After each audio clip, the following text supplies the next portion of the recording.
Stand by. Contact.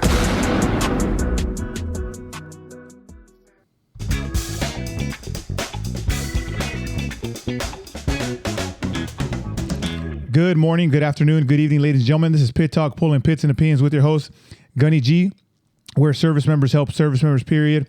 Follow, like, subscribe everywhere you get your podcasts and on most social media platforms. Let us know how we're doing. Any criticism is good criticism. Let's get into it. I got a special guest by the name of Travis, but before we get there, we got some big things on this podcast, on this session. I'm excited to hear what he's got to say. I'll let him introduce himself. Travis, go ahead and introduce yourself, background, how many years you served, billets and capacities, what you've done so far, thus far. Okay. My name's Travis Wesley. I did 23 years in the Army, food service and a recruiter, 2 deployments to Iraq, 1 to Afghanistan, 39 months total, and served as platoon sergeant, station commander, various positions, and retired last year. Upon retiring, my dad passed away from a heart attack, and 3 weeks prior to that, I was doing an interview for life insurance. I was going to be like a sales manager for New York Life, and I saw the impact of life insurance, and then right away a light bulb went off, and I was like, oh, that's my next purpose in life. So I got into life insurance broker, and then I noticed, before I retired, I noticed how bad the VGLI was, Veterans Group Life Insurance, and I kind of, not only did I notice the first purpose, help people with life insurance, and then I noticed help veterans with life insurance and financial issues. So I've been doing that for, about 6 months now, give or take, and that's where I'm at now, yeah. Well, Travis, thank you. Thank you for your service. I appreciate it, man. Where you been stationed at? I first duty station was Fort Bragg, then South Korea. Okay, South Korea. Nice. Yeah. Nice. Yeah. I was at Camp Red Cloud, Weejambu, which I don't even know if that's open anymore. I know a lot of stuff over there closed. Of course. And then I got out for 8 months, came back in. Germany, I was in Hanau, Germany, about 45 minutes. I forget directionally. It was I think, south of Frankfurt. Okay. From there, I went to Fort Carson, Colorado.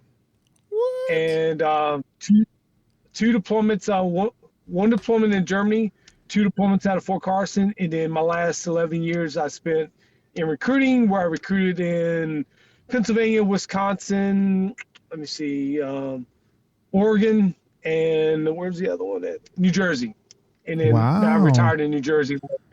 Yeah. That is awesome. So it sounds like you were like a career recruiter type. Huh? Were you? Yeah. I switched over, and after my 3 years, I switched over. Yeah. Wow, that's awesome. So funny thing you talk about that. I talked to a career recruiter yesterday, Master Sergeant Laura from the Marine Corps, and I was kind of going hard on them a little bit on the benefit tags. Since that was left out of the little bio, I'm gonna have a couple questions for that. Actually, now that you're on it, but before we get there, dude, I'm a little jealous, envious about the Army. They do got some cool duty stations. Marine Corps major installations are Okinawa, Camp Pendleton, and North Carolina. Bleh, right? The same old. You guys get some nice pickings from different spots, and it's amazing. It's awesome. So I'm a little jealous about that. But career recruiting, huh? Let me ask you something. Do you guys got little benefit tags or what? As far as what? To recruit a young, impressionable individual into the Army? No, pretty much it's a high pressure job, and you will do it, or we're gonna come down on you type thing. Yeah. So it's go get them, and then if not, we won't yell at you as much. Kind of. Time out. So there's no hey, do you want challenge? Do you want a fun and adventure? Do you want this, that, and the other? Oh, yeah. So, I thought you were talking about from the higher ups to the recruiter. No. Yeah. No, there is, because we have some people come in and they want special operations, special forces, and we could tell right away. We're have you ever played sports? Do you work out? And if they're like, I've had one guy that was like, not really. I'm like, dude, you're probably not gonna go hit the gym and come talk to me. But some people come in, they want to do computer programming. Some people come in and they want to do fly helicopters. It depends. Yeah. So some people want to do ROTC and whatnot. So yeah, we get a lot of that, and because we're the biggest branch, we had a lot to offer. In we got some people that are nerds, they want to fix satellites, and we want people that want to kick down doors and go after an enemy. So a little bit of everything's there for them. So basically, you're saying is they pretty much just walk in and just you recruit them that way. You don't even have to go out and look for them. They just kind of walk into your door. No, we have to make the phone calls. We have to go knock on doors. We have to go to school visits and all of the above. Okay. Yeah. So what is it that? Because the thing. Go ahead. No, the thing you don't understand about recruiting until you do it is how many people are disqualified. Facts. Because it is a nightmare to get through MEPS. Oh my God! I could go on for 2 hours about this, but we only got 45 minutes. Calm down, Travis. I know I could easily go 2-3 hours, but the get people through MEPS is such a nightmare that the people that qualify, and then the ones that qualify that are like, I'm going to college, I'm going to do this, or I'm going to do this, or I'm going to be a YouTuber or whatever. And then the people that are qualified and the people that are actually interested, it's such a small number that you have to go find them. You have to go try to pull them away from college and pull them away from trade school or pull them away from going to work and like, hey, we offer this, we offer this. Yeah, I wish we could just sit there and take them in. I think Air Force can do that. We're not that lucky. So. That's funny. Dude, that's awesome. That's crazy. I didn't think that you were a career recruiter, but now that I know, that's crazy. I know Army, I know Marines a little bit. I mean, I haven't been a recruiter. I've been just a drill instructor for the Marines. For you, it'd be drill sergeant. So I've done that piece, but sweet. That's awesome. Let me ask you something real quick though. You did 23 years. What are some of the pros and cons in terms of transition? You transitioned out of the military. Thank you. But there's some pros, there's some cons. What could you have done differently in terms of transition, and share that with the listeners? Because, I'm a big proponent of service members, helping service members, and hit that piece real quick, Travis. I think a big thing, and it's funny I say this because I did an internship with Recruit Military. I did an internship. I tell everybody they should do an internship, just a little break from the service, get used to the civilian mentality. Recruit Military is good. I hear Allegiant Vets is good, Hiring Our Heroes, and there's multiple other ones. Get on LinkedIn as soon as possible, 18 months out, and just start making connections, making friends, and do that as soon as possible. Do all the certifications too, the project manager and all that stuff. I would say get on LinkedIn like ASAP, and like from there you'll find so many resources you didn't even know, and find people that you didn't know you needed until you need them. Because it's funny, I got on LinkedIn, somebody from New York Life found me. I got into insurance and I kind of got off LinkedIn, and now I'm getting back on LinkedIn to help get with people as they're getting out the military, to educate them on life insurance and whatnot.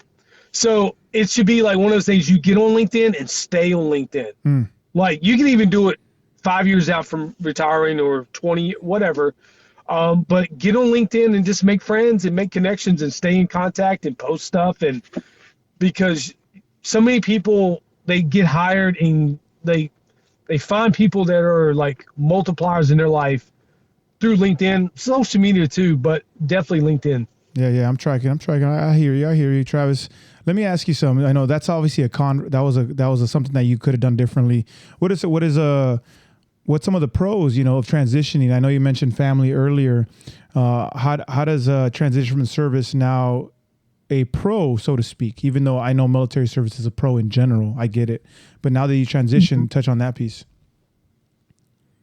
Yeah, for me, it was I was pretty lucky when it come to the jobs. I found some early. I didn't have to go through a lot of interviews. I think a pro is, like I said, the internship. That was phenomenal for me because they, one, taught me how to do a resume. I got to you just kind of decompress from military life and not worrying about staying fit and being in shape, and like I could like grow my hair out for a little bit before I actually retired. Mm-hmm. And I kind of like got a chance to like just kind of what do I need to do to get out and retire. And so an internship that, you know, even if you don't take a job from there, even if it's just to learn from the people at the internship, that it was a game changer for me because I learned so much stuff that I didn't even know I needed to know. So definitely that's one of the big ones. Okay, so you transition, and some of the pros and cons were kind of the same. You talk about prepare yourself, give yourself a good window to get out. I know I talked to a lot of service members, and they say the same thing. You got once you come in, you know, you're infield. Now you got to prepare for exfil, right? Because you're not going to be there. Boots on ground doesn't happen all the time. You got to get out of there eventually. So the moment you step on the yellow footprints or whatever footprints you step on, you got to prepare to get out because that uniform is going to leave eventually, and you're at the end of the day, you're just a number going through the machine. And you know, I'm with you. I agree. Skill for us, it's called Skill Bridge. I don't know if it's called Skill Bridge for you too. I'm pretty sure it's called Skill Bridge. It is. Okay. Yeah, for sure. Another thing I would kind of tell everybody, you kind of got to develop your I don't care mentality. And let me explain that. Like you got to like okay, I'm a year out, year and a half. Like I still care about taking care of soldiers, taking care of Marines, I still care about the mission, but you got to develop the like I got to take care of me now. And you can't like care about that. Like I'm not saying you be a douchebag and like just stay at home and I'm not gonna work today. You ain't gotta do that. Be like, oh, I need to work on my resume now, and I need to do this. I need to prepare for my internship. And you can't care if it affects somebody. Because there's going to be, like, you know when you're good and people keep wanting to call on you over and over and over again? Yeah. And then you're like, I'm a year out. I need to do this for me now. Yeah.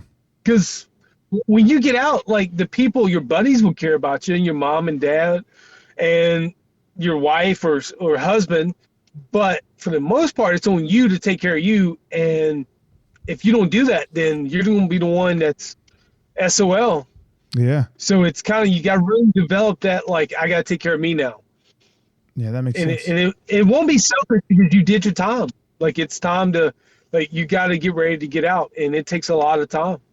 No, I'm trying. So there's a saying, I mean, it's your career. Nobody's going to care about it as much as you. Right. Same idea for transition. It's your transition. Nobody's going to care about it as much as you. You got to take ownership. And those things, that uniform is going to come off, and you got to find purpose in your transition. Like, what are you going for? And then we're going to touch on that, Travis. You found purpose immediately after your father died. You know, I'm sorry to hear that for sure, but you found purpose immediately, and you found out that this is what you wanted to do. You know, life insurance. Tell me a little bit about what you do and how you help service members navigate life insurance when they transition out of the military. Okay. Well, the Veterans Group Life Insurance, or the two options for life insurance through the VA, are both, I'm going to be nice, they're not very good. That's me being very politically correct. And I hear that a lot, but go ahead, touch that, hit it.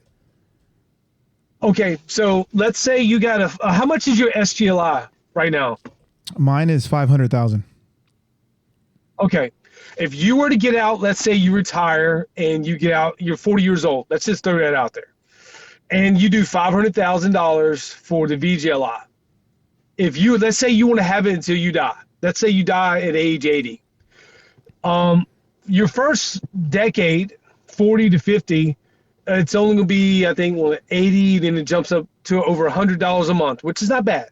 Mm-hmm. Then once you get over 50, it jumps up to about $500 a month, and then it just gets more and more. It just goes up. Wow. So once you get over 60, it's like, I want to say, I wish I had it written down in front of me, but once you get over 60 or 65, it's over $1,000 a month. Goodness gracious. For $500,000 cover. Hold on. Is that and then over 70, is that the insurance that we get when we retire? They offer us? Yeah, through the VA. Yeah. Okay. So don't take it. It sounds like.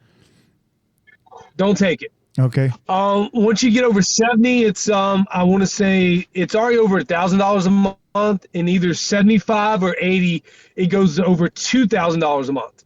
Now, let's compare. You can either do That's like more. you can either do yeah. That's hold on. Time Oh, out. yeah. Travis. That's like more than that's. It depend on the rank you get out. That's like half your pension almost.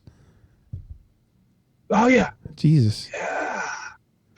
So here's how bad it is. You're about to see how bad it is. So I can set you up. A friend of mine is just retired, he just retiring last month. He's 39 years old, 20 years in the Army. About to set him up with a 30-year term of $500,000. It's going to be $108 a month from age 40 to age 70. Doesn't go up or down. It stays $108 a month. Now he knows that once he hits 70, he's going to not need life insurance anymore. He's going to have his house paid off. He's going to have enough through TSP and other investments to, take the gift to his wife so he knows his kids are going to be in their 30s. So they're not really going to need a big death benefit. So he knows that, but $108 a month for 30 years doesn't go up. Or I'm setting up another guy. He's 44. He's my age. I'm going to set him up for $300 a month for age 44 to age 70, and then it covers for the rest of his life, whether he dies at age, whether he dies at age 105 or 85. So either $108 a month for 30 years, or $300 to $350 a month for 30 years and pays for the rest of his life. Compared to the VGLI, that's a lot. It's a big difference. That is a lot. That's a big difference. I'm trying to figure out what the purpose of the increase is after a certain age. But I mean, I get it because likelihood of death is probably imminent after 70 some years old, right? You start to deteriorate. Yeah. But I mean, still, it seems a little bit excessive if that is factually true. I mean, I can't imagine paying $2,000 at 70. I'm just trying to, just enjoy my grandkids at that point. You know what I mean? Like, that's crazy. And did you know this up front or did you find this out after you got into insurance? It's funny. I went through the retirement brief, and the retirement services officer kind of showed me, hey, here's a scale. And I was like, oh, that's kind of expensive. And then I didn't think anything of it. And then this was before my dad had died. And then my dad died. And then I had just taken an interview for life insurance, sales manager through New York Life. And it hadn't hit me yet that I was going to start helping veterans. I kind of knew I would, and then I was like, oh, I want to do life insurance. And I kind of delayed a little bit, better retire. You just take care of that. And then it hit me. I'm like, hold on, veterans, how many veterans are just going to do VGLI without even thinking about it? Because they don't know any better. They just, not saying they're not smart or anything. They're just like, oh, VA provides it. Let me do that. Yeah. And then I was like, oh, I need to educate them on that. And then when I start looking at it again, I'm like, this is atrocious. This is just horrible. Yeah. So it's kind of initially I didn't think I would go that route but now I just want to tell every veteran getting out, don't go this way. The one thing it's good for is if you have, say you had a heart attack on service, you have major health conditions, diabetes, stuff like that. Maybe you had a stroke, and you may not qualify for life insurance through Transamerica, Primerica, Mass Mutual, NLG, one of the insurance carriers. VGLI is good then because you'll qualify. Yeah. But outside of that, it's horrible. So, okay. Well, I mean, that makes sense. Like if you had a heart attack while you were in and retired, the likelihood of somebody approving you for insurance is kind of slim to none. I mean, not slim to none, but it's lower. The percentage is lower, I'm assuming, right? Yeah. Okay. Yeah. Well, that makes sense. Okay. So there's your, and you're being honest. I appreciate the honesty. Like there is a pro to it, but it seems like there's more cons overall than there is pros. How do you get yourself embedded with veterans where you're at right now? Well, I am hitting up a lot of them on LinkedIn and Facebook and Instagram, and really trying to get in contact with them before they get out, because it's too like a lot of people, they get out and then they either take the VGLI or they take work insurance too, which is a problem because it doesn't follow them from job to job. Yeah. So the main thing I'm trying to do is get in contact with them before they get out, and then already like, hey, I'm here whenever you need me. Hit me up. Yeah. So group life insurance, what you're saying is life insurance. What is it? What are some of the premiums that, comparably speaking to the VGLI, that you're paying besides the monthly reoccurring payment? Are you talking about like just a normal carrier? Like if you were to go through like just one of the insurance carriers? Yeah, sure. I mean, compared to the VGLI, compared to the normal insurance carrier, like, are we saving money? Like, cause I mean, this is your show. This is your platform here. I'm just trying to learn. Like, I didn't know that the premium went up every 10 years after that for the VGLI. I didn't know that.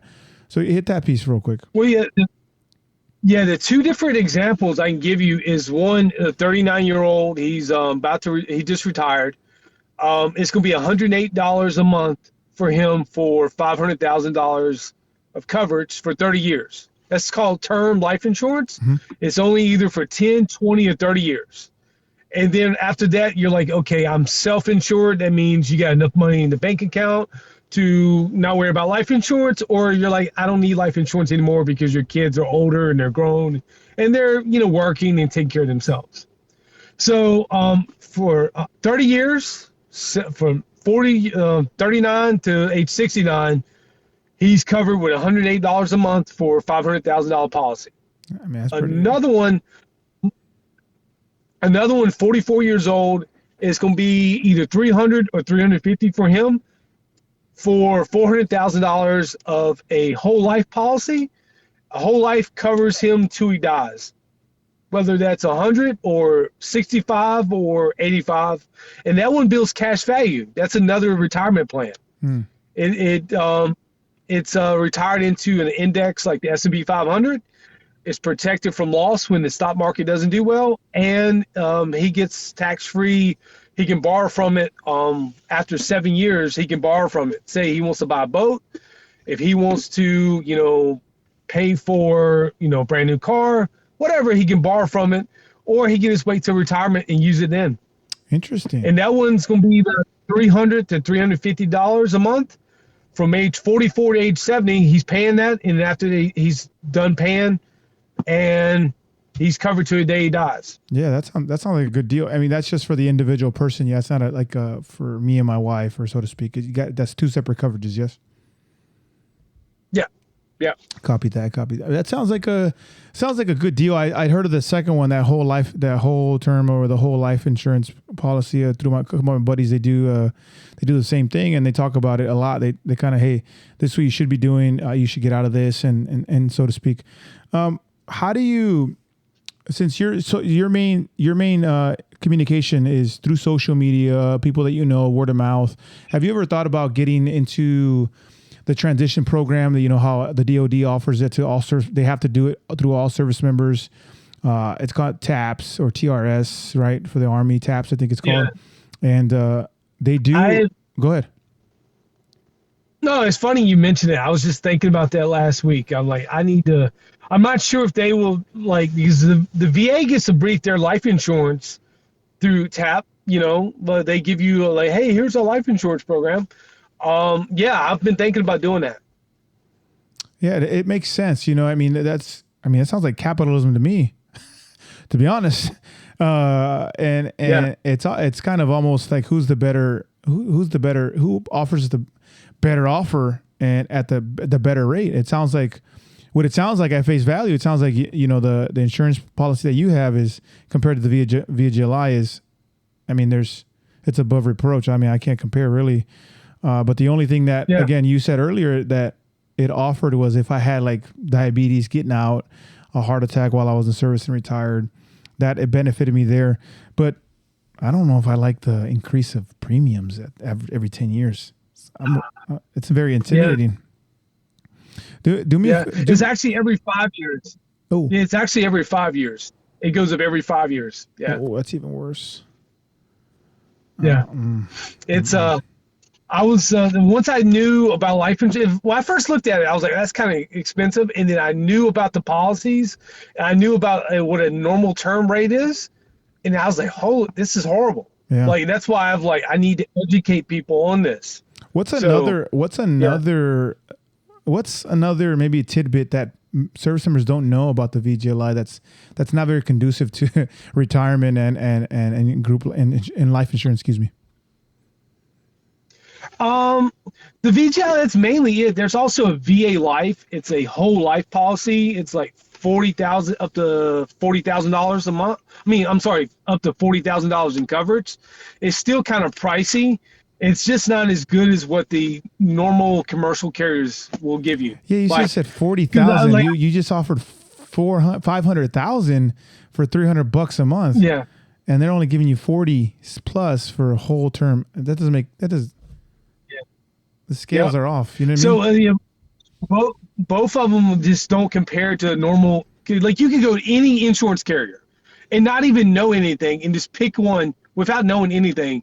It'll be better than that. And also another thing is it doesn't have living benefits. Now, living benefits, say if you were, you got a history of, say, in your family, dementia or Alzheimer's or stroke or heart disease or cancer, living benefits will give you a portion of the death benefit can be redirected to while you're alive. Because we think of life insurance as you die, you pass away, $500,000 goes to spouse. $500,000 goes to kids and spouse, whatever. That's also one part of it. Another part of it is living benefits. Now, if you die, pass away, if you get diagnosed with cancer, Alzheimer's, a chronic condition, a terminal condition where you're going to die in 24 months, 12 months, a portion of the death benefit can go to help out with additional medical costs. So most likely you can't work then because you're very sick and you still got more expenses coming in, so it can help out with that. Yeah. So in the VGLI and the VA Life, none of them have that at all. It's just really death benefit. That's it. Yeah. Just money for the death. That's it. Man, it sounds like I know what I'm going to do when I retire and not hit that VGLI. You've convinced me, unless I don't know something you don't know or you don't know something I don't know, but it sounds like there's really no competition. You know what I mean, Travis? See, a person I know, he got diagnosed with cancer. He's retiring now. For him, it makes sense because he can't get qualified anywhere else. Okay. But outside of that, and like a severe medical condition, you should go with a normal policy, whether you go whole life or term, whatever, or index universal life, which is a whole life policy, teach their own, whatever. Either way, it's definitely better to make sure you have living benefits for chronic condition, terminal condition, or critical illness. It needs to be cover all of those. Yeah. But whichever way you want to go, it doesn't matter. But VGLI, unless you get diagnosed with a major medical condition and cannot get life insurance outside, or like say you're one of those dumbos that gets the DUI and got to get out the service, some life insurance carriers, you can't have a DUI within so many years. Wow. Some of them it's like 3 years and some it's like 6 years. Yeah. Interesting. Or like the ones that the service members that do drugs and they get kicked out. Yeah, some drug use, you can't get life insurance for so many years. So the VGLI would make sense then. Okay. So there are some, you're being fair. I appreciate that, the honesty. There's some things that, you're going to benefit in terms of being a veteran, right? The label veteran comes with a lot of benefits, but at the same time, is the juice worth the squeeze? Maybe that, I guess, to each their own. Just like you said, Travis, I do appreciate that honesty. I got to say though, You've been very upfront about the insurance, and I'm definitely going to now do my research. And if you're listening to your transitioning out of 4, 8, or 10, 12, 20, 30, whatever it is that you maybe take a second look at it. You're transitioning, take a second look at the insurance, what you actually sign up for. You read the fine print. I mean, that's what it sounds like, man, because if you don't know, you don't know. You'll sign blindly just because it says veteran groups life insurance, right? And it's supposed to have your back. Yeah. But it sounds like they just want the money. I mean, that's what it sounds like. I'm not saying that's my opinion. That's what it sounds like, right? Yeah. Which is not good, especially. Go ahead. Oh, another thing is, most people have a TSP, a thrift savings plan. Yeah. And a lot of people, they either leave it alone or they, you got options. You can leave it alone. You can roll it over to IRA, a 401k, and whatnot. We, as life insurance brokers, we have the option to help you with it's called a fixed index annuity. And the cool part about that is like 2008, when the Great Recession, the major housing collapse, where there's downturns in the market, these accounts protect from loss while giving you cap growth when the stock market goes well. So, and another cool feature is you can turn on a private pension when you turn 60. So we also do that as well. So I can roll over my TSP to an insurance policy fixed, and I can make money after I retire. Official retirement. You can after age 60, you can either have a pension every month, where it like so much will be a deposit into your check account every month, or you can keep letting it grow, and it's protected from loss and cap growth when the market goes well. Or you could also roll it over into an IRA or 401k, that type of stuff. Yeah. Can you do that while you're in? I don't think you can do that while you're in. You would have to, I believe, cancel the TSP and then roll it over. But then there's which you have an option fees. to do. But I think there's some fees I got to pay for that. Yeah, it doesn't. It's not really worth it. It's better just to keep it in there until you actually, hey, here's your official paperwork. You're a free man. Yeah, that makes sense, because I think that's one of the life events that it talks about without penalties or fees. I do think so. Oh, well, you know what? That's good news too. I mean, I appreciate you being upfront and honest, Travis, about the insurance policies, the TSP. It's good to know and not to have all your eggs in the basket. So I do appreciate that. I gotta touch on two pieces still before you get off. And I know you got time is precious. We're not getting paid for this. We're just kind of sharing our information, networking, and sharing some good information, good gouge for the toolbox. But I gotta ask. You talked about transitioning. You talked about purpose after military, but I gotta ask, what service members lose sight of purpose outside of the uniform? And a lot of the time they transition and stuff happens because their purpose, the mission is gone. They don't have the mindset no more, and now they're just in limbo, so to speak, just kind of waiting to see what happens. And we talked about it earlier about taking the bull by the horns and taking ownership of your transition. I know that a serious life event for you happened in terms of your dad, but for those that don't have that happen, how do they find purpose out of transition? You know what? I think one, it should be, because you can help veterans in one way or the other. Podcasts, you can sell life insurance, you could like so many different ways. Like find something I think that's authentic to you, and then like how can I help veterans? And then even if it's working at the help out with the VFW or the American Legion or whatever. Like there's another one. I saw a guy, he retired and he's showing people how to bow hunt and other stuff, veterans. I was like, man, that's cool. I think it's got to be authentic to you, and then whether it's helping veterans or maybe you have a special needs kid and you want to help out parents with special needs, whatever it is, it should be authentic to you, and then you got to find a way to help out. I think that's how you can you lose track, because some people, they're like, I miss the morning formations, I miss being with my soldiers, I miss this. Where for me, I'm different, where I look forward to that retirement. I like growing out my goatee and like, oh, I don't feel like getting a haircut this week. No problem. I enjoy that. Where I don't miss a lot of stuff on active duty at all. I'm like, thank God, I don't have to do that no more. It was great. Don't get me wrong, but where others, they miss that, where maybe you need the, like, you go out with the buddies at the VFW once a week and then you help out in one way or the other. Yeah, I don't know. I think it's just best to be what's authentic to you, and then just make sure you're helping out. Yeah. I knew one guy, he was serving as, I don't know how he did it, I forgot, one of the suicide hotlines, and he was like, he was doing this while he was in, and he planned to do it when he retired. He was like, hey, I got to take this phone call really quick. I'm like, everything all right? I thought it was someone with his wife or something, or family. He said, no, this guy, he's almost suicidal, and let me talk. I was like, oh, okay. You know, whatever is authentic to you, and then find your way to help, you know, because everybody's different.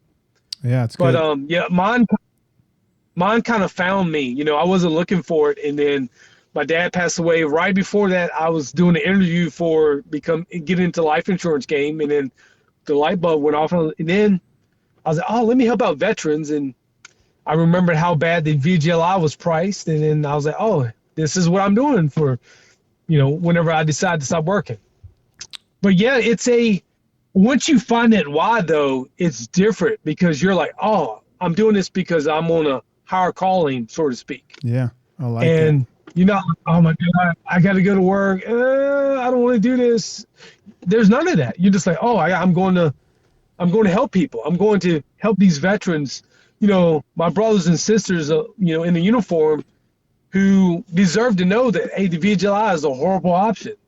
Hey, you know, you need options for investments that are protected from losses. You need, you know, all this different info. The ones that don't have any retirement plan other than their pension coming in, and, you know, they get stacked credit card debt. You know, you're like, oh, let me go help them. Or, like I said, the guy who's talking to the buddies that need to be talked off the ledge, or, you know, the guy teaching people how to bow hunt. You know, to each their own, and find like what's authentic to you and how you can help, and what's natural, what's authentic to you. Yeah, I like that. Because if you don't like, you know, like, it should be something you shouldn't have to look for. You should like know, and it should be a part of you. There's a saying, Travis. There's a saying: if you love to do it, for free, that's your passion over money. And it sounds like for you, I mean, obviously you got to pay your bills, so you got to make some money. But you're passionate about helping service members transition with the correct insurance, because, you know, we just don't know. We're ignorant to the fact, and I do appreciate that. And I got to ask one more question. Yeah. I know time's precious. Marines, soldiers, airmen, sailors alike, the entire DoD, to even maybe civilians, man, I would say, but. You know, we touched on about purpose after transition, but at the same time, even if you have purpose, we still struggle with mental health, anxiety, depression, PTSD. And some of those are, you know, at the ledge as we speak right now. And if you could talk them off the ledge, if you can give them a tool right now, what would it be, Travis? I would say try to help others, because that way, through that, you get that mission. You know, you get that. Because the worst thing I think you can do is just go retire or get out, go work 9 to 5 at I'm just gonna go work at Home Depot, or I'm just gonna work at Lowe's, and maybe you're happy. You're kind of like, I'm doing this to pay bills, and you never do the thing to give you that mission, because we're so used to having that mission. Yeah. I went to Iraq, Afghanistan, you know, the big missions. You go on the field training exercises. We're used to those large, huge missions that are a big deal. And if you don't fill that vacuum, that hole, one way or the other, whether it's giving back or VFW, you're talking people off the ledge, you're just finding your way, you're teaching how people bow hunt, help out with life insurance, whatever it is, if you don't find that mission, how to help people, and once you do that, it's just like it's a different aura. It's a different kind of vibe. Even my time on active duty, a lot of times I was just like, okay, let me go do this. Okay, still got to do my time. Where now I'm like, oh yeah, I'm pumped. Let's go. And like some days I was just active duty. I was like, oh God, I don't feel like doing this. Where now I really don't have those days. I'm like, let me go find some people to help out. Yeah, that's good. It's different. It's different. Like I definitely say, and obviously, there's people that find that hunt the good stuff, find the good, count your blessings. That stuff is cliche, but it's really it works. It Yeah. really does. Thank you, Travis. And those who are listening, find the mission and then execute. That's the best thing that you can do. I know we're task oriented. That's a fair point, Travis. We're very mission oriented, task oriented service members, and we kind of don't lose sight of it. And then we lose the mission, we lose the purpose. And if you lose purpose, you lose focus, and focus creates chaos. And we God forbid that happens. So I appreciate that, Travis. Where can they reach you at if they want to know more about insurance, even just kind of just hit you up about life in general? Travis, where can they hit you up at? Yeah, my Facebook is Travis Wesley. I believe I'm the only one on there. I always forget my handle. I think it's Travis Wesley 79. I believe that's what it is. I'm horrible. I'm on TikTok, Travis_Wesley, I believe it is. And God, I'm horrible. Instagram, I'm also Travis_Wesley_80. And I'm on LinkedIn, Travis Wesley 80, I believe it is. Perfect. Yeah. One of those. Travis, thank you for your service. Thank you for your time. Thank you for the knowledge, man. Tools in my toolbox when I transition now. Not anytime soon, but it's good to know now. That way you're ready for exfil out of the military. Ladies and gentlemen, this is Pit Talk, pulling pits and opinions with your host, Gunny G, where service members help service members, period. Follow, like, subscribe everywhere you get your podcast and on most social media platforms. Let us know how we're doing. Ladies and gentlemen, it's Gunny G and Travis, and we out. Thank you.